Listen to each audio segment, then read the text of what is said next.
I just want to say thank you to the conference organizers and to you for coming out, making it possible for me to be in this beautiful place on this beautiful day, and I appreciate it. I get to talk to you as a consumer from the other side of the food production paradigm, I suppose. I was born in Edmonton. I've been an urban dweller my whole life. But I've always had access to good food, fortunately. My parents both gardened, and both sets of grandparents on both sides were farmers and did what a lot of people did, moved from the countryside in southern Saskatchewan and Alberta into cities in the 40s. So I'm going to talk to you about my passions today, which is food, eating food, and living in cities, and how the two of them came together for me about 5 or 6 years ago when I started making the real connection between the food that I was eating and whether I was enjoying it or not, and the food that was starting to pop up in my city, and how we were starting to rethink about our urban landscapes and whether we could produce food in them. So I'm going to hit you with the bad news first, which most of you may or may not know, but like many people as a young adult, I got very excited about Costco and Superstore in the 90s, and all this food that came from all over the world. It was relatively cheap. I was on a student budget, and I thought it was the greatest thing ever. But it didn't taste very good, and I quickly realized that. And you may or may not know this, but the average grocery store item, there was a study done at the University of Iowa, or Iowa State University, in 2001 called Food, Fuel, and Freeways. And that was the study that gave us this figure that the average grocery store item travels 1,500 miles from where it's produced to where it's consumed. And so that means our food is coming from not this bioregional food shed that my parents grew up in, and that I actually grew up in, but it's coming from across provincial borders, across national borders, and across the ocean, and it sits in these lovely shipping containers for months on end before we get to buy it, and it's supposed to taste good. We also have developed this idea that we need to eat a lot of meat, and we want cheap meat, and so, as Candace was saying, we've come up with this industrialized system of animal agriculture called concentrated animal feedlot operations.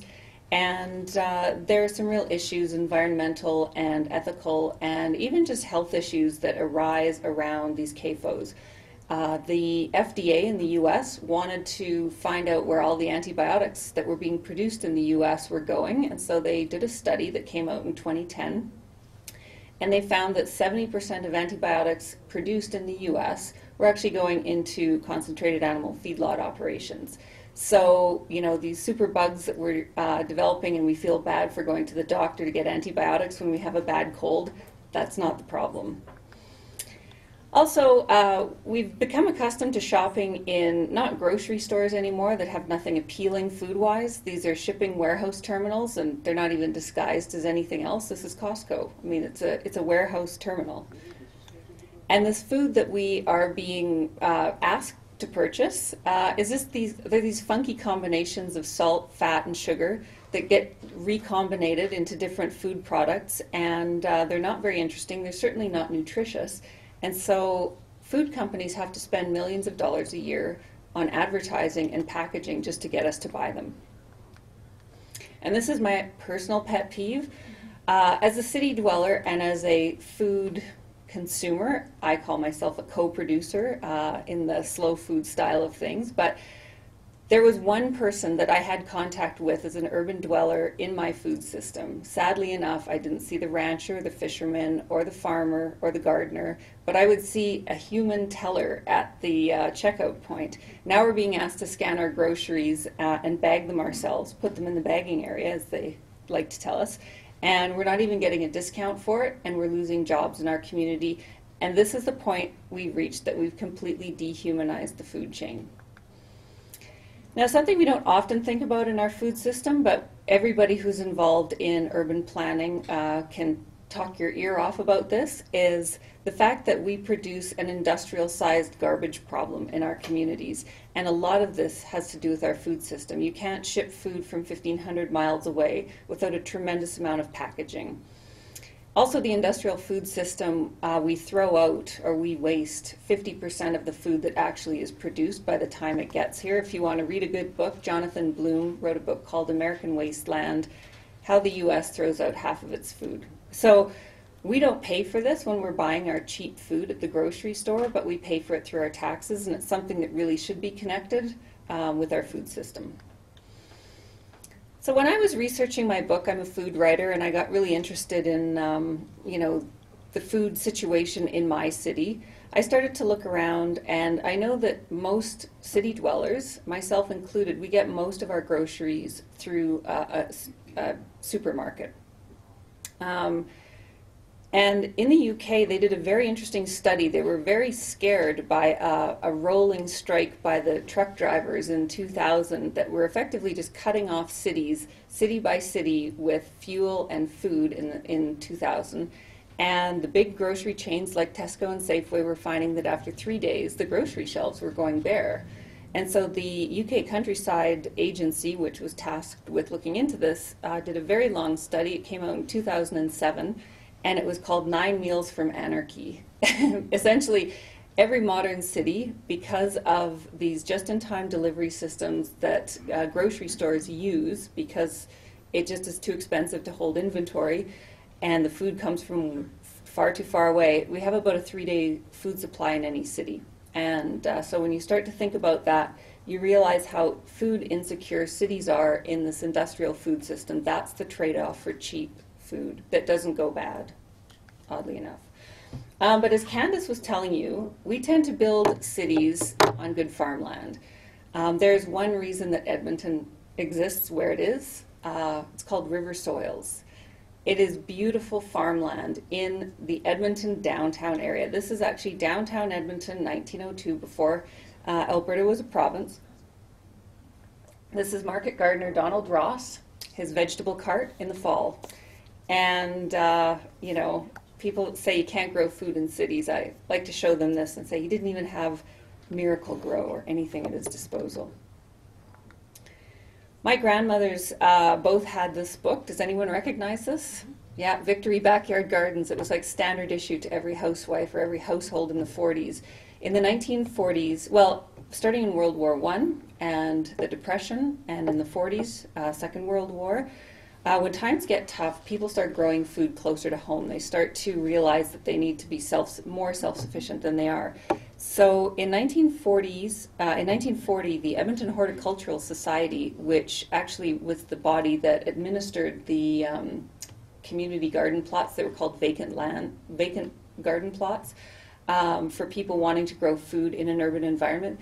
They had 4,000 vacant plots that they would administer out in a year. In 1940 in Edmonton. So when you think about how many people were only living in Edmonton at the time, there was a lot of food being produced in times of need there. So it's possible. And nowadays we have this great wave that we're riding, and it's this eat local, this local economies, resilient local food economies and city economies. So there's this hunger out there. The demand for local food, I'm told by my friends who sell at the farmers market, always exceeds their ability to supply. So there's this huge demand from the consumer point of view of local food.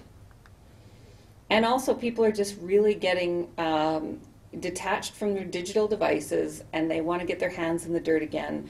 And I started noticing the rise in community gardening and sort of urban food production practices in Edmonton about 5 or 6 years ago. And I thought to myself, as a food writer and as a journalist, I wonder what's happening elsewhere. Is this just a localized movement? Is this just happening in Edmonton? Chances not. Edmonton doesn't tend to be such a world leader in many things. But if it was happening in Edmonton, I wanted to see what was happening elsewhere. So that was actually the start of writing my book. I went off to Paris to visit a friend, and just around the corner from her, we didn't have to search far. We found a beautiful community garden plot growing right in downtown Paris, amidst very heavy residential areas that have been around for about 400 or 500 years. we met this gentleman who was a community gardener there. He grew up in downtown Paris. He said he was going to die, born in concrete, I'm going to die in concrete. But he loved Paris and he loved gardening. He'd never watered a fern or a plant before in his life until he was a retiree and got access to a little plot. And as you can see, this is not like a community garden plot in Canada where everyone has their, well-defined boxes. This is French community gardening. Everything is growing everywhere. You don't know where one community garden plot begins or another, and they're extremely expensive. They're up to $100 a year for a community garden plot in this particular spot. But they're growing everything from artichokes to, that's a bay laurel tree. In the middle, you've got peach trees growing up against the back walls. He had grapes that he was growing, daikon radish, chayote squash. It was quite extraordinary what was growing in this little community garden in Paris. One thing that I wasn't all that attuned to before I started writing my book, but that I really became convinced and passionate about, is urban apiculture, urban bees. 1 in 3 mouthfuls in our food system are directly related to the work of pollinators, and if we want to incorporate food in our cities and grow food in our cities, we need pollinators. So I can make a pretty good case to you if you need on urban bees. In Paris, they've had urban bees there for a long, long time. There's actually a program encouraging urban beekeeping now in Paris and big cities, because with colony collapse disorder and the die-off of the bees in the rural landscapes, and France is Europe's largest agricultural producer, they're using the urban bee stocks to restock the rural bee stocks. And cities are great environments for bees. They have shelter, they don't have predators there, they generally have access to water. It's hotter in cities. You get the heat island effect in cities. So, things start to grow just a little bit faster and they keep blooming a little bit longer. And they have a varied diet, and I think that's one of the key things. They're not feeding on monocrop cultures in cities. They get everything from the willows in the spring to the late season pollen. And urban honey is very interesting because it changes from neighborhood to neighborhood. In London, they have an urban honey competition, and all the different neighborhoods get together and put their urban honeys together, and it's astonishing to see the different colors of honey and the flavors and the layers of flavors. So I did go to London, and I was very interested in this gentleman here, Mark Ridsdale-Smith. He has a 6 by 9 foot south-facing balcony on a second floor flat in downtown London. And he grows $1,500 worth of food on this balcony, just in pots. So he's very committed to gardening. The reason he has to grow on his second floor balcony is he put his name down when he moved to Camden, which is the neighborhood in London. When he got there, on his council allotment plot, he put his name down, and 7 years later he phoned them back to see how he was doing, whether he was going to get his allotment plot, which is community garden plot, and they told him his name was moving up. In 25 to 26 years he would definitely have a plot. So he wasn't to worry, and he just wasn't willing to wait that long for a growing space in London. And let me tell you, it was easy to find his house. As I was walking up that street, it was like Coronation Street, row after row of just brick, brick, brick, and then boom, the Hanging Gardens of Babylon were there. Mark took me over to a grocery store nearby that had a rooftop farm, and this was in 2010. It's called Food from the Sky, and basically it's an enterprise, an economic enterprise by the woman that's wearing the sort of gray cap. She uses London City compost because there's composting programs in London. She had them deliver a lot of compost to this grocery store. They also donated the blue bins, the recycling bins, and she filled them full of London City compost, and she grows a tremendous amount of food on this grocery store. She can harvest, like this bull's blood beet that she picked out of a recycling bin while I was there. She can harvest, clean, pack, and have it on sale within 2 hours. So it's extremely fresh and extremely good tasting. This is another interesting project that I saw when I was in London. The whole city is under a massive renovation. There's a lot of brown space, and blight tends to beget blight in cities. So in order to not have all this unused land and brown space in cities, they're using construction bins called skips to plant gardens. And so they have these skip gardens everywhere, and they plant food in these gardens. This is right next to the Eurostar station, which is on the, I guess it's on your right, or over there. And they grow and sell the food to restaurants in that community in King's Cross, in downtown London, which has been continuously occupied for the past 2,000 years or so. So it's a pretty grungy, gross industrial part of London, but they found a way to grow, and it's pretty neat. It certainly spiffs up the landscape. There's also a urban wine scene burgeoning in London. Believe it or not, this is also in the King's Cross area. I was following a headline, and the British have a great knack for hyperbole, and the headline was, "The UK's first urban commercial vineyard." So I went in search of it, and it's 30 Rondo grapevines growing on this berm in an industrial part of King's Cross. But he is selling his wine, his Rondo wine, through one location, so it is truly commercial. But it led me along to some other interesting urban wine news. Growers in London, so community garden growers and people with garden plots at home, will grow vitis vinifera, so classical grapes, for winemaking, and they're all part of a co-op where they harvest on the same day. They all bring their harvest to a location on the same day. It gets pooled and trucked outside of London, where it's crushed and fermented at a winery, and everybody in the co-op gets their 6 bottles of London urban wine at the end of the season. And as you can tell, it's a blush, so it is a mix, definitely.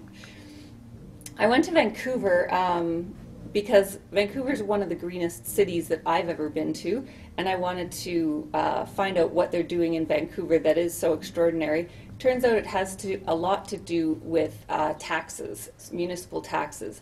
If you are a developer holding land in downtown Vancouver, you pay commercial property taxes on that.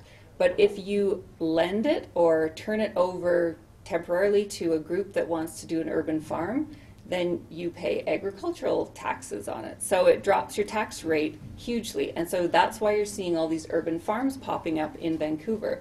I was at an urban farm that had just opened up on East Hastings, which is Canada's poorest postal code. And it's really quite astonishing. This was a parking lot that was used for drugs and prostitution trade, and 4 months later it had an urban farm on it just because of this program. And they were growing beautiful tomatoes, strawberries in these towers. These are parking lot breakfast radishes. So these were harvested in front of my eyes, cleaned and packed, and they were going to be for sale in a downtown Vancouver restaurant later that day. And they were paying premium dollars for it. It's a farm that doesn't discount its produce. It gets the highest amount of money it can through farmers markets and to selling to high-end restaurants in downtown Vancouver. And in its first year, it actually made money. So speaking of making money, urban farming for some people is proving to be very, very lucrative. This is Curtis Stone. He's a former indie rock musician that moved back to Kelowna from Montreal in his 30s. He wanted to walk the walk environmentally, as he told me, and he had never grown any food in his life, but he decided he was going to be an urban farmer. So he started spin farming. Does anyone know what spin farming is here? Yeah, small plot intensive farming. It's a model that was developed actually in Saskatoon, Saskatchewan, and there are now 600 to 700 spin farmers around the world. It's a very successful model of how to circumvent that big problem of having access to land and capital for equipment. Yeah? Who developed the spin? Wally Saskowich. Yeah. So Wally's Market. And if you just go to spinfarming.com, you'll find all the information about spin farming. It's great. So Curtis basically canvassed the neighborhood where he was living and told people he would dig up their front lawn and turn it into a garden, a farm, and in return he would look after their lawn. It's surprising, people are very keen not to have to mow their lawns, and they got free produce in return. And Curtis, in his second year of spin farming, he grossed $50,000 just in a seasonal business with himself and one part-time employee. and he has a very low overhead. He doesn't even own a car. He is a pedal-powered vegan urban farmer, and he takes his produce he sells a lot at the Kelowna Farmers Market and a lot to he supplies a lot of the restaurants in downtown Kelowna. Now, if you do any research on urban farming, you'll probably come across Milwaukee and Growing Power Community Center, and this gentleman here, Will Allen. Will Allen is a retired professional basketball player, but as a kid he grew up having to farm with his dad, who was actually a sharecropper, and he hated farming. And it was something that he associated with the past and the bad past. But what he found is he was missing working with his hands. And so he started working, just having a little commercial farm. He was living in Belgium playing basketball at the time, and he was farming on the side. And when he moved back to Milwaukee, he decided his basketball career was over and he wanted to become an urban farmer. And he wanted to really produce food. So he bought a 2-acre greenhouse that was available in downtown Milwaukee in a place that had about 10,000 residents who had no access to grocery stores. And it was what's called a food desert. And so Will Allen decided that he was going to turn this greenhouse, which was still zoned as agricultural land, into a hugely successful urban farm, which he's been doing. He's been training urban farmers for the last 15 years. They produce about $250,000 worth of food on this 2-acre spot of land. And he has trained tens of thousands of urban farmers in how to produce soil with vermiculture and how to grow intensively. And he's also been working very hard in these aquaponic loop systems. So in urban farming right now, there's a huge movement towards mimicking ecosystems through aquaponic loops. So you've got the fish in the fresh water, so tilapia, perch, which is what he's got in his net right now, that are being raised in fresh water. They fertilize the water. That fertilized water gets taken up by the plants, and the plants take up all those nutrients, clean the water, and you return it back to the fish in a closed loop system, and you avoid having to use fertilizer because the fish do it for you. And there are certain plants that are exceptionally good at drawing up these nutrients. So I thought we would talk a little bit about what the future might hold, since that's the topic of the conference here. And I don't know if you've been watching the agriculture or the urban design blogs, but every architect is designing these fancy vertical farms. We're going to grow food like this apparently in the future in our cities. Which I don't actually think is going to happen, but it's a nice idea to draw on paper. This is actually my favorite one. This is when the polar ice caps have completely melted and we're all living in an aquatic environment, and so we're growing our food on these rafts that are floating in the ocean. And you can't really see it, but there's a little scuba diver there, and he's probably going to go get some food at the grocery store that day. What's really happening is we've got millions of square feet of unused manufacturing land, especially in cities like Chicago, Detroit, anywhere where we had an industrial or manufacturing base. And we have a lot of vacant buildings that could be used for food production. And that's what's happening in places like Detroit and Chicago. I visited this vertical farm in Chicago, and it's being developed by a developer called his name is John Edel, and it's called The Plant Chicago.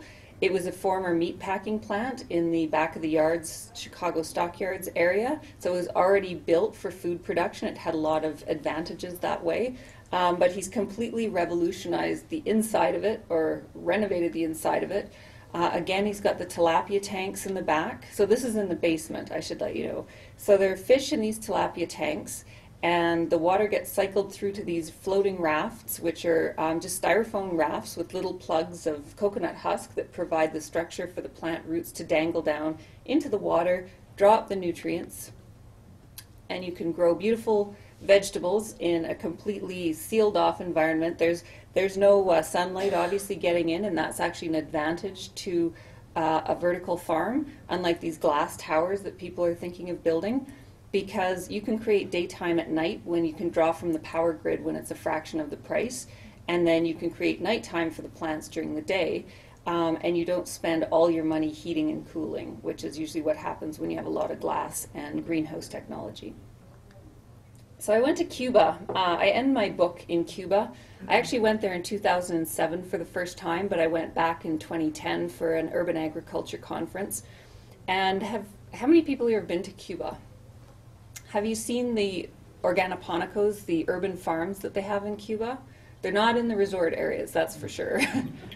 Well, if you leave the resort areas, which you can do now, it's a lot easier, you get to see what really was happening in Cuba for the past 35 years. In the 1990s, Cuba had an energy shock unlike anything we've ever experienced and probably will ever experience. So their main trading partner, the Soviet Union, collapsed in the early 90s, and people in Cuba tell you that it was like somebody shut off the lights and walked away.